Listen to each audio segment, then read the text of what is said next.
Bonjour, bienvenue sur le podcast Au fil des lunes. Je suis Claire Vigrimaud. Je suis hypnologue et professeure de yoga.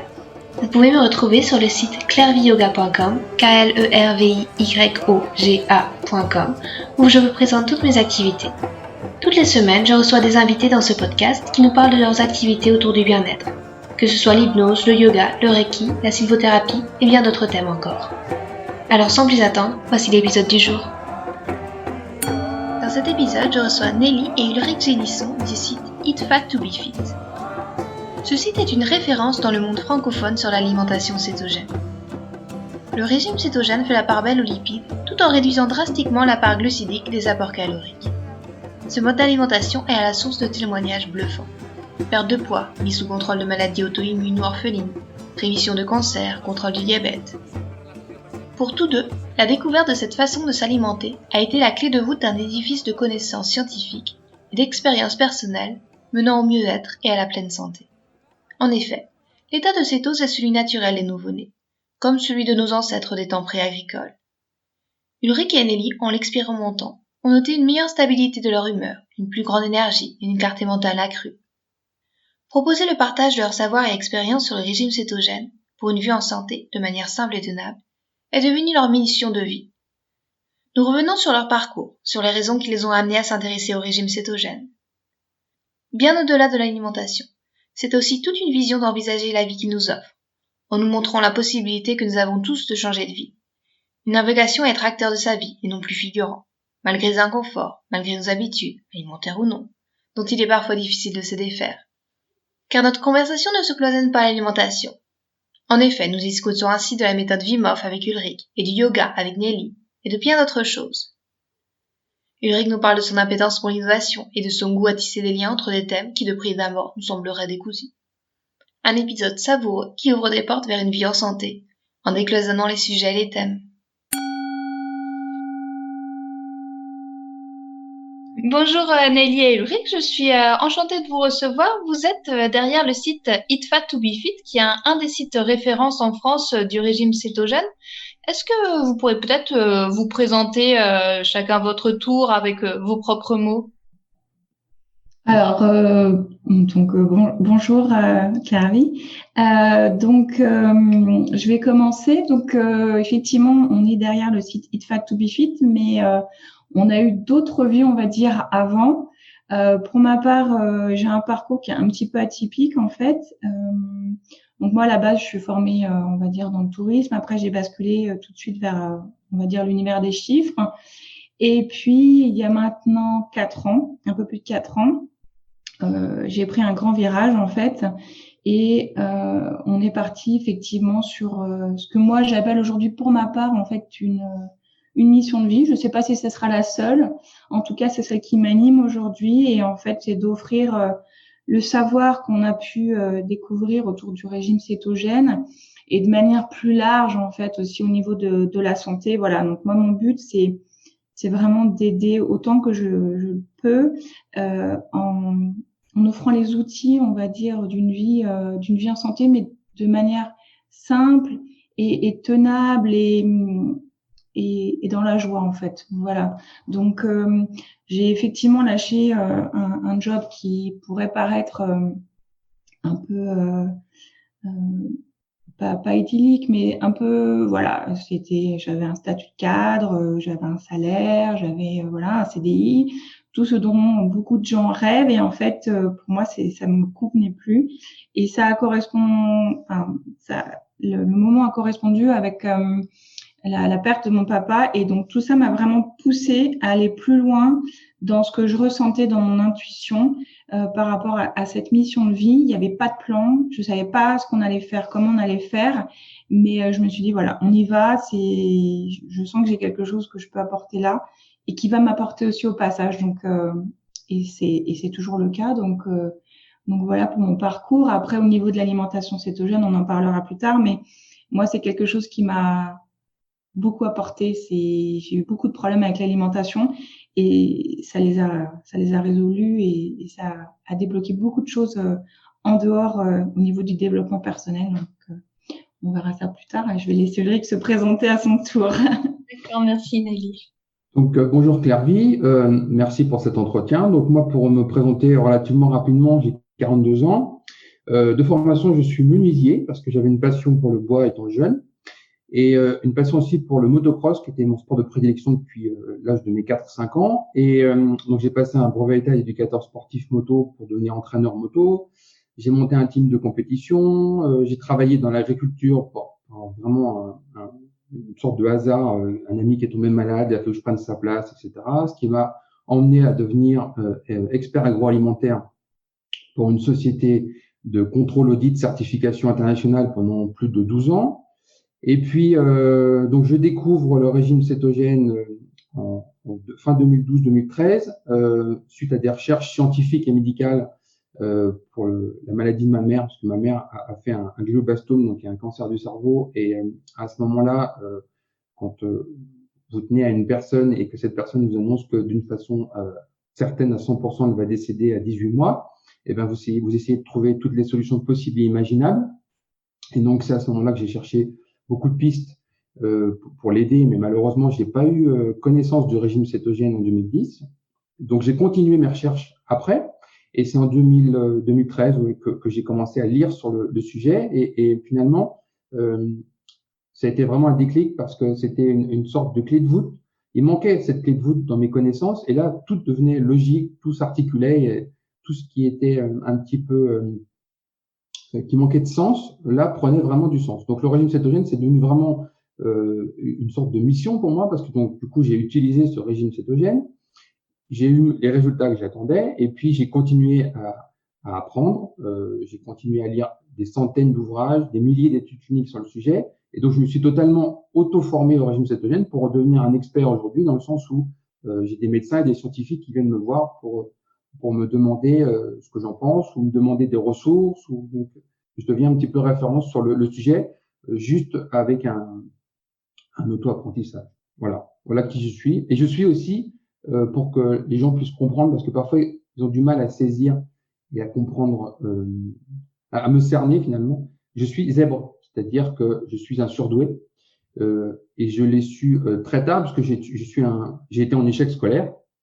C'est pour ça que je suis passé par la filière apprentissage et qu'on m'a sorti un petit peu de l'école à cause de ça. Donc c'est par un test de routine à 18 ans dans cette école justement où on m'a détecté un QI très élevé et c'est là que j'ai commencé à lire en fait en particulier les ouvrages de Jeanne Siofachin qui s'est beaucoup occupé des petits zèbres en France, ce qui m'a permis de comprendre le logiciel qui m'animait et comprendre mon appétence pour le savoir et la connaissance sur tous les sujets. Donc, c'est pour ça que je suis animé par le besoin d'apprendre, de comprendre ce que je fais, et tisser des liens avec des sujets qui n'ont pas forcément, justement, pour le commun des mortels, de liens. D'accord. Voilà. Merci beaucoup pour ces présentations. Puis c'est vrai qu'on a entendu beaucoup le mot régime cétogène. Peut-être pour commencer, pour les auditeurs qui ne connaîtraient pas ce régime, vous pouvez un petit peu en expliquer peut-être les principes et ce qu'on peut en retirer? Alors, le régime cétogène a été scientifiquement théorisé en milieu médical en 1920-1921. La première étude scientifique, c'est 1920. Ça va peut-être choquer vos auditeurs, mais en 1920, la première étude concerne l'inversion du diabète grâce au régime cétogène. C'est-à-dire qu'avant même la synthèse de l'insuline, on comprend que utiliser un régime alimentaire en réduisant la consommation de glucides permet déjà de guérir le diabète. Donc, le régime cétogène, c'est quoi? Eh bien, nous avons des macronutriments, donc les protéines, les lipides, les glucides.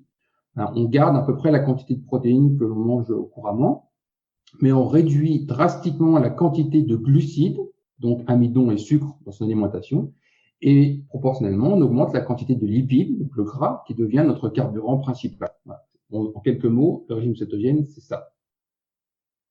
D'accord. Alors bien sûr, il y a beaucoup d'applications. Alors déjà, c'est un régime ancestral dans le sens où il nous suit depuis 2 millions d'années, c'est-à-dire que des phases où on est en cétose nutritionnelle nous suivent depuis le début de notre évolution. Donc c'est tout à fait normal et sain d'être en cétose nutritionnelle. Le petit être humain arrive au monde en cétose.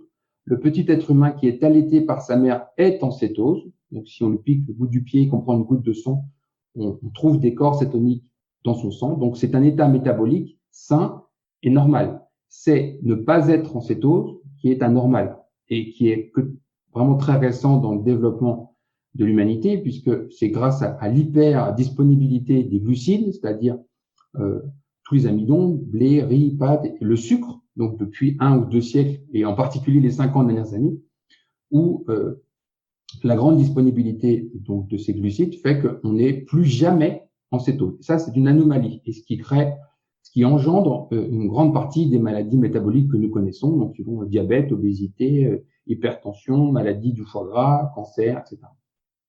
D'accord. Et du coup, par rapport aux bienfaits qu'on peut en tirer, ça serait plus un retour à la normale par rapport à notre bonne santé naturelle, Exactement. Et le problème, en fait, c'est qu'on oublie ce qu'est notre état normal. Il y a des gens, par exemple, ils ont des migraines 4, 5, 6 fois par semaine et ils s'imaginent que c'est normal. Non, c'est pas normal d'avoir des migraines. Et le régime cétogène marche très bien pour des gens qui sont en échec avec même des médicaments les plus récents. C'est-à-dire, clairement, on a des gens qui ont 10, 20, 30 ans de migraines derrière eux. Ils passent en régime cétogène. En quelques semaines, c'est 90, voire 100% des migraines en moins. Voilà, même les médecins n'y croient pas. Donc, à moins d'y passer, c'est vraiment énorme. Le diabète, c'est-à-dire que aujourd'hui, il y a à peu près 1,1 milliard de personnes dans le monde prédiabétiques ou diabétiques. Et il y a personne qui va vous dire, on peut inverser votre diabète. Donc, le régime cétogène, s'il est bien formulé, vous affranchira de médicaments et d'insuline en quelques mois. Voilà. L'obésité, bien sûr. Le cancer, on sait très bien depuis Warburg, avec le célèbre effet Warburg, que les tumeurs cancéreuses sont des aspirateurs à sucre. Une cellule cancéreuse consomme plus de 20 fois plus de glucose qu'une cellule saine, donc c'est un véritable aspirateur. Et quand on prive cette cellule cancéreuse de son carburant, ça aide à la guérison. Je ne vais pas aller jusqu'à dire que c'est un régime miracle contre le cancer, mais ça aide beaucoup. Et ça aide aussi, même si on reste sur des protocoles de soins normaux, chimiothérapie et radiothérapie, ça aide justement à beaucoup mieux supporter les traitements, comme le jeûne peut le faire aussi. D'accord. Et voilà. Du coup, j'avais envie aussi de revenir un petit peu sur comment vous êtes venu à adopter cette alimentation. Ulrich, tu parlais de la maladie de ta mère. Nelly, c'était aussi une prise de conscience pour toi ou ça a été Alors pour moi, en fait, c'est simplement le fait de voir Ulrich, en fait, et les bienfaits qu'il en retirait. C'est certain qu'au départ, quand il m'a annoncé qu'il allait se lancer dedans, qu'il m'a annoncé voilà les grandes lignes du régime cétogène, c'est-à-dire que pour l'ancienne anorexique adolescente que j'avais été, le gras pour moi c'était juste le mal absolu. C'est-à-dire que quand Ulrich m'a connue, pour la petite anecdote, je cuisais ma viande dans une poêle Tefal avec un fond d'eau, quoi. On en était là. Et c'était une volaille non grasse. Enfin, j'étais vraiment, vraiment traumatisée par ça parce que j'avais toujours cru ce qu'on m'avait dit sans jamais vraiment chercher. Voilà, j'avais été voir des diététiciens. Et à chaque fois, pas forcément, c'était des régimes, en fait, qui étaient réduits en matière grasse. Par contre, au niveau des glucides, on y allait à gogo et voilà.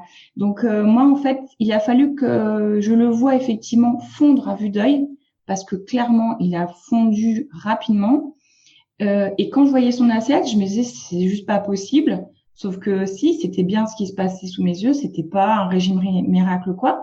Et les bienfaits qu'il a récupérés en dehors de la perte de poids ont fini de me convaincre. Et donc, il a fallu que je passe au-dessus de mes peurs, parce que clairement, j'avais peur du gras. C'était une peur qui était vraiment ancrée, pour ressentir les bienfaits et le suivre après, effectivement. Aujourd'hui, c'est même... J'aime pas utiliser le terme régime, parce qu'en français, il est mal utilisé, je trouve. Donc, j'aime bien utiliser plutôt alimentation cétogène. Mais pour moi, c'est même au-delà, en fait. Aujourd'hui, c'est simplement mon mode de vie, quoi. Il n'y a pas de restrictions, il n'y a pas, au contraire, il y a beaucoup de choses que je m'interdisais qui aujourd'hui font partie de ma vie et qui me réjouissent au quotidien dans mon assiette, quoi. Des choses qui ont beaucoup plus de goût qu'avant. Et puis après, derrière, beaucoup d'autres bienfaits, une stabilité d'énergie, une stabilité de l'humeur, c'est-à-dire que j'avais vraiment des gros coups de mou, des grosses hypoglycémies parce que j'étais vraiment très sensible à ça. Et ça, je l'ai plus. Et ça n'a pas de prix, quoi. Ça n'a pas de prix parce que quand on a connu effectivement tous ces désagréments et puis derrière, effectivement, le fait de se priver en permanence, j'étais en restriction permanente.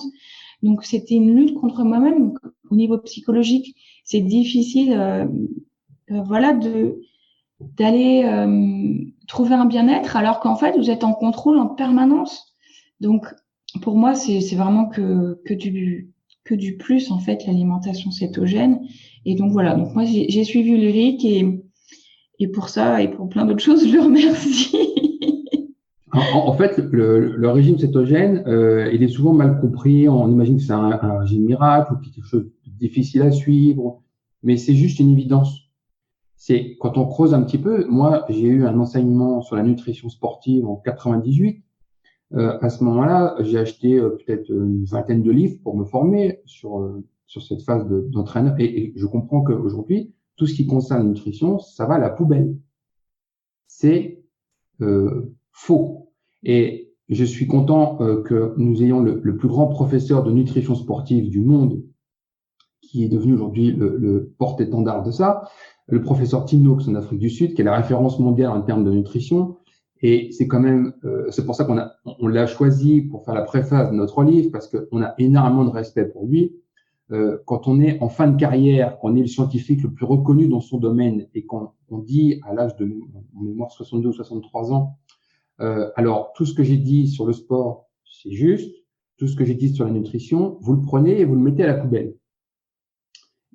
Pour moi, ça impose le respect, parce que c'est facile de finir sa carrière en trouvant les raccourcis, en disant oui, mais peut-être que bon, finalement, on doit le poisson. Là, il a carrément dit tout ce que j'ai fait sur la nutrition, c'est faux.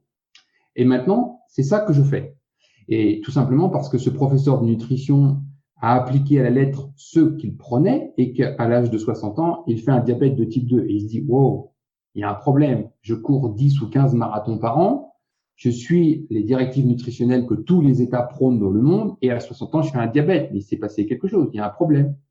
Et donc, il comprend finalement son erreur et il devient le porte-étendard du régime cétogène, en particulier pour le sport. Et là, ça fait du sens parce que quand on regarde un petit peu, quand on a appris la nutrition sportive et qu'on se dit, oui, finalement, on a à peine 1500 kilocalories d'énergie disponibles dans notre corps sous forme de sucre.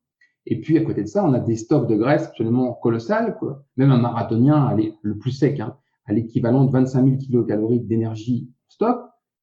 On se dit, il y a un problème quand même. On n'utilise pas le bon carburant. Et le régime cétogène, en fait, c'est juste la clé qui ouvre un cadenas. Puisque, au lieu d'utiliser le sucre comme énergie principale, on passe sur le gras en énergie principale. Et là, c'est illimité. On voit des gens maintenant qui font des ultramarathons 150, 180, 200, 250 km sans la moindre alimentation, sans ravitaillement. Ils prennent juste de l'eau. Et ça, c'était inimaginable il y a encore quelques temps. Donc, c'est une véritable révolution. Et quand on étudie un petit peu la nutrition de près, c'est vraiment un changement de paradigme. C'est un virage à 180 degrés. D'accord. Voilà. Et justement, c'est peut-être un tel virage que les gens peuvent se heurter à certaines difficultés. On est habitué peut-être à avoir notre baguette de pain en France, enfin ce genre d'alimentation très riche en glucides. Vous auriez des petits conseils pour tourner cette clé du régime cétogène, justement? Alors ça, effectivement, c'est souvent ce qui effraie en fait avant de se lancer. On se dit mais et Ulrich était comme ça, c'est-à-dire que Ulrich il passait pas à table s'il avait pas une baguette de pain. Moi je l'ai connu, ça m'avait choqué pourtant. Je suis quand même ouverte, mais c'est-à-dire que on était dans une pizzeria, il fallait qu'il y ait un corbeille de pain à côté, quoi. C'était à ce niveau-là. Donc le pain, ça faisait partie de sa vie. C'était impensable de se mettre à table s'il n'y avait pas une baguette. Donc moi, ce que j'aime à dire, en fait, c'est qu'au départ, on a besoin de garder des repères. Tout changer d'un coup, ça peut vraiment être perturbant pour beaucoup de gens. Ulrich est plutôt radical. Donc lui, quand il prend un virage, il le prend à fond. Maintenant, effectivement, c'est pas le cas de tout le monde et il faut prévoir que voilà, certains vont avoir besoin de ce que j'appelle des béquilles. Donc au départ, s'il le faut, je rassure et je dis, il existe des alternatives. C'est-à-dire qu'on n'abandonne pas, mais on prend un équivalent pour ce qu'on avait l'habitude d'avoir. C'est-à-dire que le pain, moi, sur notre site, Fit to Be Fit, j'ai une recette de petit pain qui se fait en, 5 minutes. C'est 60 minutes de cuisson derrière, vous avez rien à faire. Et effectivement, au départ, ça peut aider à ne pas perdre tous ces repères. Sauf que petit à petit, en fait, on se rend compte que toutes ces petites choses-là, on n'en a plus besoin parce que notre goût va changer, la satiété va changer. Donc, on avait l'habitude d'avoir plein de petites choses tout au long de la journée, des snacks, des choses comme ça. Au début, on va les garder et petit à petit, on va se rendre compte qu'en fait, on n'en a plus besoin parce qu'on n'a pas faim, puisque simplement la satiété, on va l'obtenir différemment. Le niveau d'énergie va être linéaire parce que effectivement, on va pas avoir ces montagnes russes de l'insuline.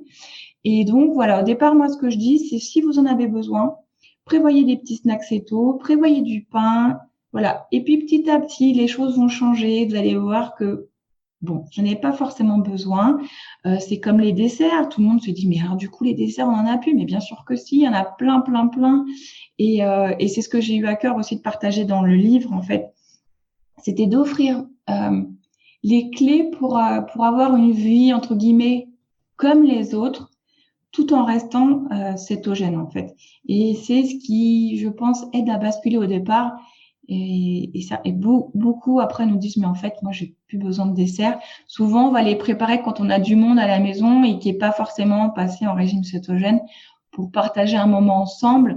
Mais voilà, pour nous, c'est plus un besoin, quoi. Donc, en fait, il y a un point important à ajouter, je pense, c'est que nous avons un axe intestin-cerveau et on sait maintenant, la science nous l'a expliqué, que le régime cétogène recompose le microbiote qui habite notre intestin et ce microbiote est aujourd'hui orienté sucre.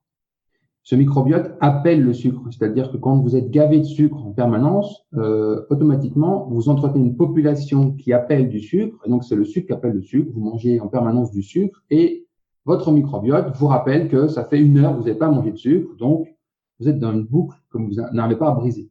Le régime cétogène permet une recomposition du microbiote. Et donc, on a vu des gens qui étaient de véritables becs sucrés, qui étaient incapables de résister au magnifique Paris-Brest dans la vitrine de la boulangerie. Et au bout de quelques semaines ou quelques mois, c'est terminé. Vous vous mettez à rêver de morceaux de fromage, d'entrecôte. Ça paraît fou comme ça. Mais cette recomposition de microbiote, elle est très importante. Alors, il faut y aller en douceur parce que c'est clair qu'on peut très bien se passer de tous les sucrants, y compris tout ce qu'on appelle, entre guillemets, la grande famille des édulcorants. On va pas rentrer dans le sujet, mais c'est un point important. Parce qu'il y a certaines personnes qui en ont vraiment besoin pour faire une transition. Qui passent du sucre à, par exemple, un mélange d'érythritol et de stevia pendant quelques semaines, quelques mois, voire même quelques années. Et à la fin, on se déshabitue tellement du sucré qu'on en a même plus besoin. Voilà. Donc, c'est une vraie victoire pour ces gens-là. D'accord. Et vous avez parlé aussi tous les deux de vos transformations respectives. Est-ce que vous avez peut-être d'autres exemples qui pour convaincre les personnes d'adopter cette façon de s'alimenter, des belles transformations? On en a beaucoup parce qu'on est suivi par des dizaines de milliers de personnes. Donc des retours, on en a tous les jours, des choses vraiment extraordinaires. On a des choses sur des maladies. Alors, on a bien sûr des choses sur le poids, des gens qui ont perdu des 75 kilos en 18 mois. Je sais, ça peut paraître énorme, mais les témoignages sont complets sur le site disponible. On peut retrouver ces personnes. On les a pas sortis de notre chapeau. Une jeune femme aussi sur Lyon, là, il y a pas très longtemps, qui nous a donné un témoignage vidéo, 65 kilos perdus grâce au régime cétogène. Donc, en gros, le régime cétogène fait mieux que même la chirurgie bariatrique. Je me suis toujours opposé à cette boucherie parce que pour moi, c'est vraiment une ânerie, vraiment une ânerie parce qu'on reste handicapé à vie avec toutes les interventions chirurgicales quand on cherche à perdre du poids avec ça. Et le régime cétogène fait mieux et surtout durablement. C'est-à-dire que les gens comprennent ce qu'est le régime cétogène, c'est-à-dire que c'est pas un régime qu'on adopte pour 18 mois. C'est un changement radical de paradigme et c'est quelque chose qu'on tient à vie puisque c'est le régime santé. Et donc, des gens qui ont perdu ces poids-là, le record de mémoire, c'est en Suède, 230 kilos perdus grâce au régime cétogène. Ça fait une dizaine d'années et tient toujours, il n'y a pas de problème. À côté de ça, on a énormément de maladies. Donc, ça peut être le diabète, ça peut être toutes les pathologies auto-immunes où il y a un impact majeur du régime cétogène.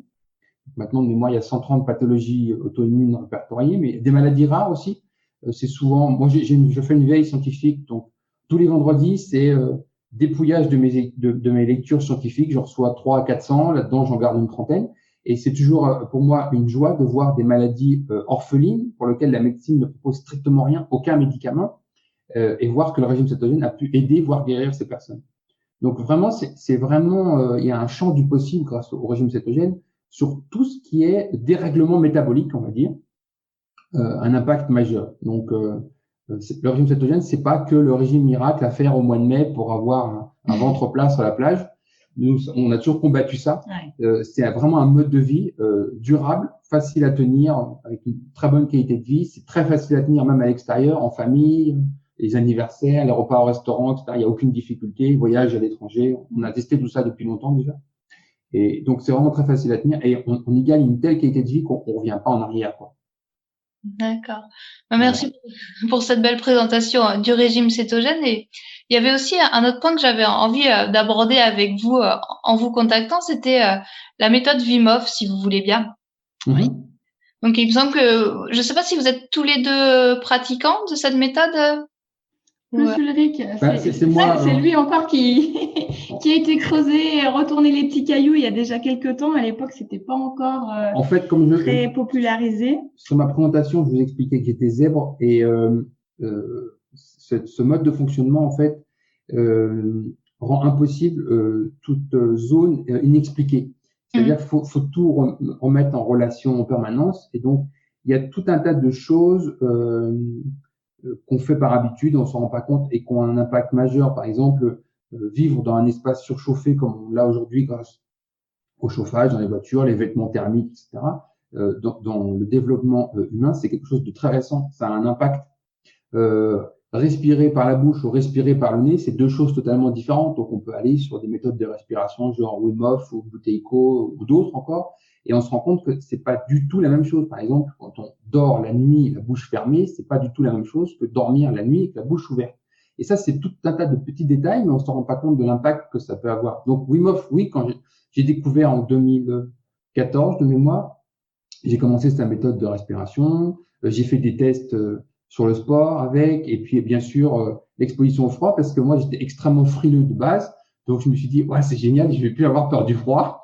Donc oui, j'ai testé, oui, j'ai compris, j'ai mis en relation avec, par exemple, la graisse brune, donc la capacité du corps humain à fabriquer lui-même sa propre chaleur. Et c'est vraiment quelque chose d'extraordinaire. Moi, je conseille vraiment à toutes les personnes qui sont un peu aventurières, les sportifs, ou même des gens, par exemple, qui ont des problèmes. Je conseille beaucoup à des gens qui ont des problèmes de métabolisme écroulé. Alors, ça veut dire quoi? Généralement, ça concerne les femmes qu'on fait des régimes amaigrissants avec hypocaloriques, c'est-à-dire en s'affamant. Faut savoir que le corps humain a la capacité d'économiser énormément d'énergie, puisque juste avant le décès, on a pu se rendre compte que un corps humain il fonctionnait à 600 calories par jour. Voilà jusqu'où on peut descendre, c'est le maximum. Ce qui veut dire qu'on a des femmes actives, sportives, et qui arrivent à peine à consommer 1000 calories par jour. Et elles ont encore quelques kilos à perdre, et elles se disent qu'est-ce que je peux faire. Donc elles réduisent encore. Là, c'est une catastrophe. Donc pour briser ça, il faut remonter son métabolisme de base. Et la méthode Wim Hof est excellente. Un simple bain froid glacé, c'est quelque chose comme 300-350 kilocalories dépensées par quart d'heure. Donc quand on veut commencer à remonter son métabolisme, c'est vraiment une solution efficace. Exposition au froid, méthode de respiration. Moi, je conseille vraiment la méthode Wim Hof. D'accord. Et du coup, toi, Nelly, c'est plutôt le yoga, si je me trompe pas? Alors moi, je suis, oui, plus tournée vers le yoga. Ça, c'est pas le truc d'Ulrich. Il est pas du tout tourné là-dessus. Il manque beaucoup de souplesse.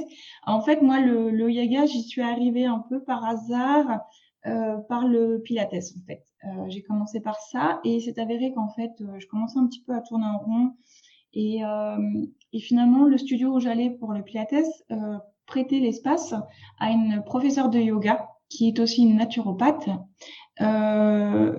Et donc, elle m'en a parlé, elle m'a dit, tiens, je propose de éventuellement faire du yoga avec cette personne, donc Marine Legovello. Et il s'est avéré que souvent, comme dans la vie, en fait, c'est toute histoire de rencontres. Et en fait, j'ai rencontré effectivement Marine à un moment où j'essayais de trouver un petit peu des choses plus douces parce que j'étais toujours en fait un peu dans le sport, on va dire, c'est pas violent, mais en fait, c'était toujours un challenge de se dépasser, tout ça. C'était les semi-marathons, c'était Et là, j'avais besoin d'autre chose. Voilà, je venais de perdre mon papa. On était en plein dans l'écriture du livre. Je me posais beaucoup de questions.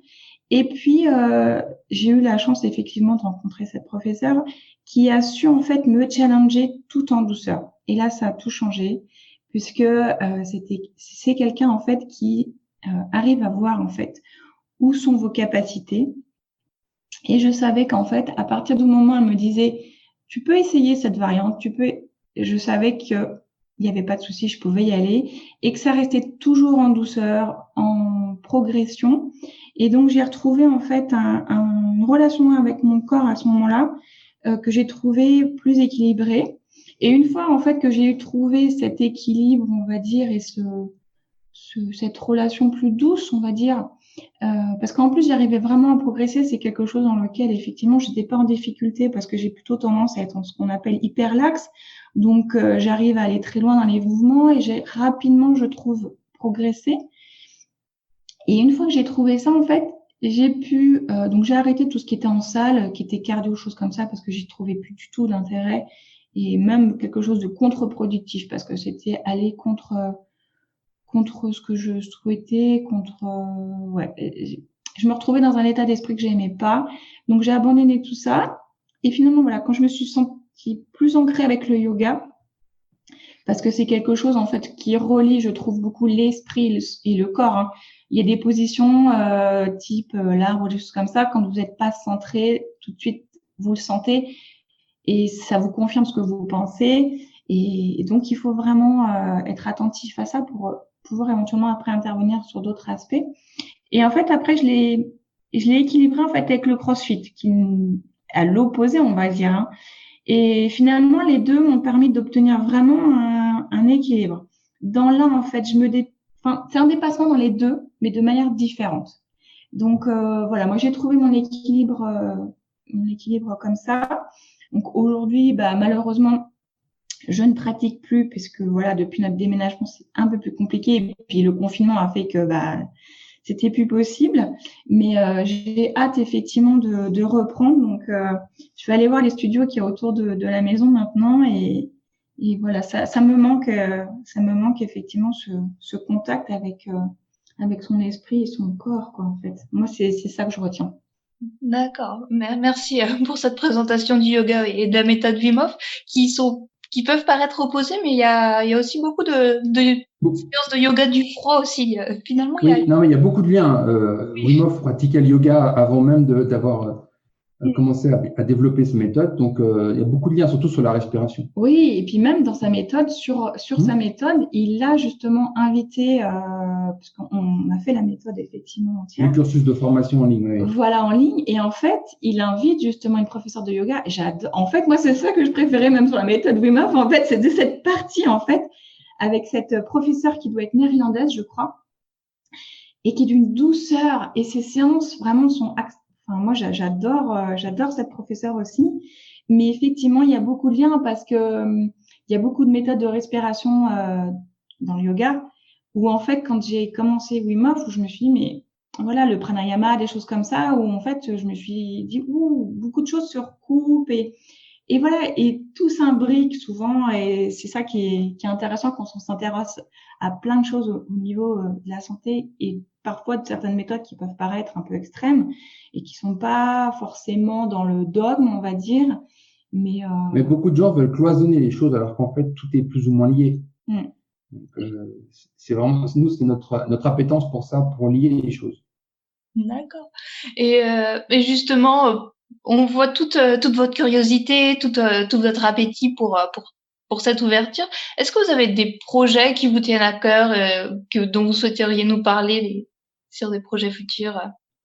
On a vraiment un intérêt sur beaucoup de choses. Il y a pas vraiment de limite, quoi. Aujourd'hui, on a ouvert des portes qui sont quasiment illimitées. En plus, on voit très bien le frein qu'il y a dans tous les dogmes, que ce soit médicaux ou autres. On voit Wim Hof, par exemple, les bâtons dans les roues qu'ils lui ont mis, ils l'ont fait passer pour un charlatan.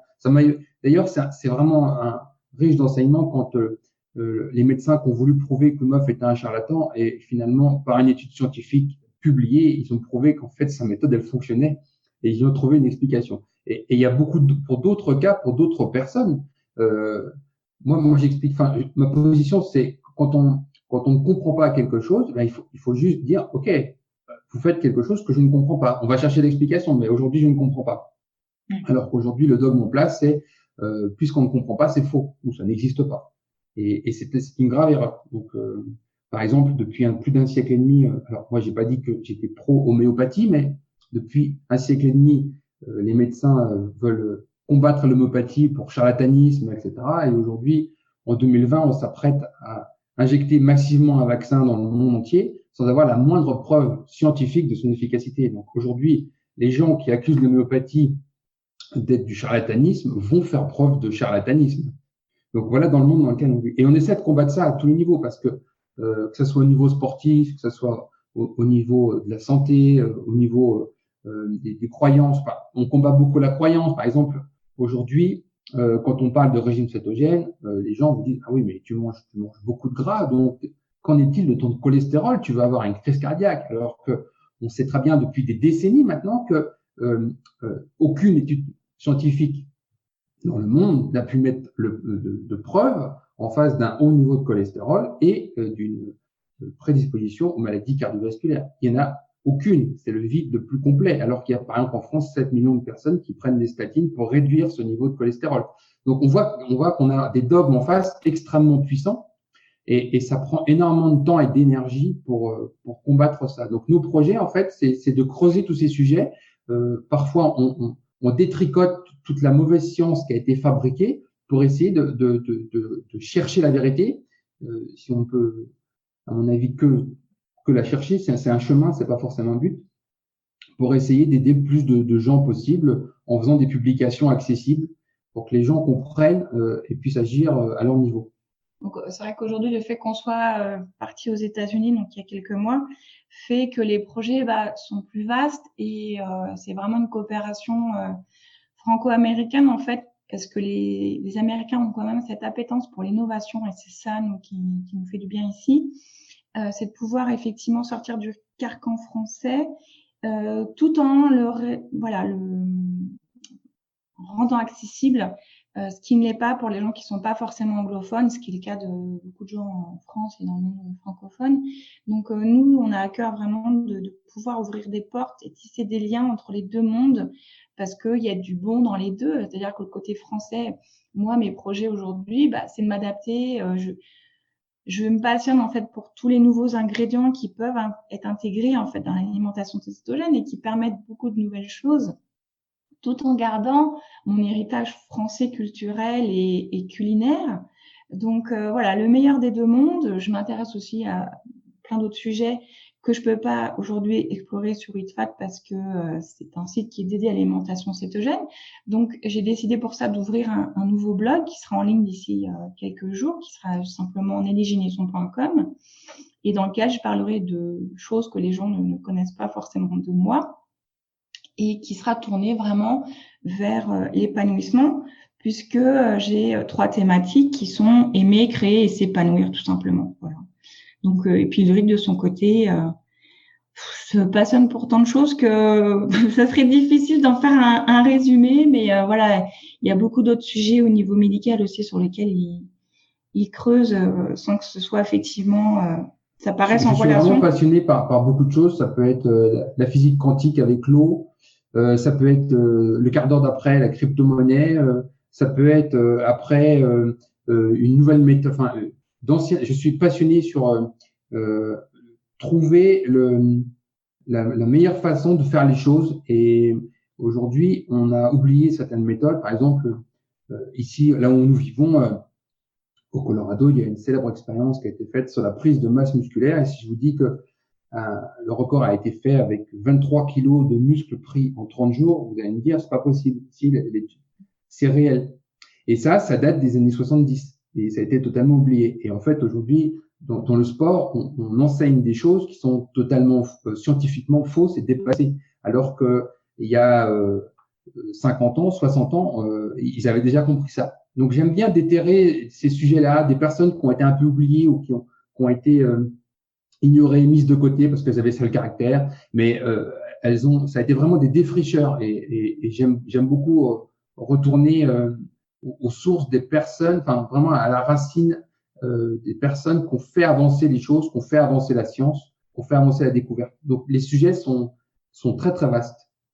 D'accord. On ne s'ennuie pas à table à la maison, on a toujours beaucoup de sujets de conversation. On n'a pas la télé, on a débranché la télé en 2012, ce qui nous laisse beaucoup de temps pour lire et simplement parler et échanger. Et donc on manque pas de sujets de conversation à table. Oui, ça, je veux bien le croire.